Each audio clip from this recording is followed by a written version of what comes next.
महाराष्ट्र राज्य प्राथमिक शिक्षक व माध्यमिक शिक्षक आणि शिक्षकेतर समन्वय समितीच्या वतीने शिक्षकांच्या टीईटी सक्ती व इतर प्रलंबित प्रश्नांबाबत राज्यभर सामूहिक रजा घेऊन शाळा बंद आंदोलन, भव्य मोर्चा संपन्न। शिक्षक व शिक्षकेतर संघटना समन्वय समितीने दिनांक 17 नोव्हेंबर 2025 रोजी शासनाला मागण्यांचे निवेदन दिले होते व सदर शासनाकडून मागण्या संदर्भात सोडवणूक करावी अशी मागणी केली होती, परंतु सदर शासनाकडून सोडवणूक होत नसल्याने आज दिनांक 5 डिसेंबर 2025 रोजी संपूर्ण राज्यभरात शिक्षक व शिक्षकेतर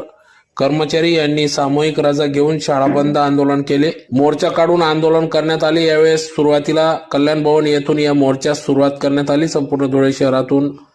सदर मोर्चा काढण्यात आला। मोर्चाचा फॅन क्लब या ठिकाणी समारोप करून सभेत रूपांतर करण्यात आले। तर ज्यात प्रामुख्याने विद्यार्थी, शिक्षक, शिक्षकेतर कर्मचाऱ्यांच्या प्रमुख मागण्यांमध्ये शिक्षकांना टीईटी अनिवार्य करण्यासंबंधाने राज्य शासनाने शिक्षकांच्या समर्थनार्थ भूमिका घेऊन न्याय द्यावा, आरटीई ऍक्ट कलम 22 मध्ये टीईटी बाबत सुधारणा करण्यासह एनसीईटीच्या अधिसूचनेत दुरुस्ती होण्यासाठी केंद्र सरकारकडे प्रस्ताव सादर करून आवश्यक पावले तातडीने उचलावीत, टीईटी अनिवार्यतेच्या नावाखाली थांबवलेली पदोन्नती प्रक्रिया शीघ्र सुरू करावी, मनासे नियम 1982 व 1984 अंतर्गत जुनी पेन्शन योजना पूर्ववत बहाल करावी, संच मान्यता शासन निर्णय दिनांक 15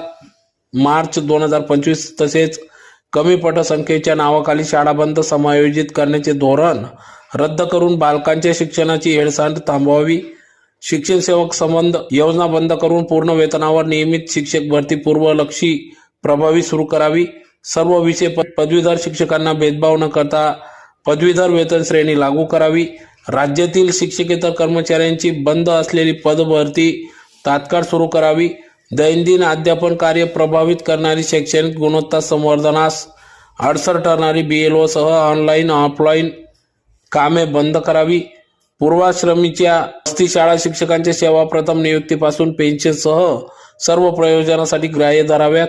ग्रामीण भागात सेवारत जिल्हा परिषदेच्या शिक्षकांसाठी मुख्यालयी शासनाने निवासस्थानी बांधून द्यावीत, तोपर्यंत मुख्यालयी राहणे संबंधाचे शिस्तभंगाचे नावाखाली सक्ती करू नये, नगरपालिका, मनपा, प्राथमिक शाळांतील शिक्षकांच्या वेतनासाठी स्वतंत्र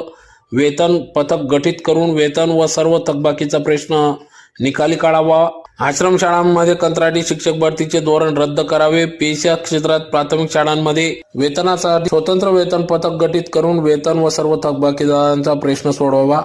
आश्रम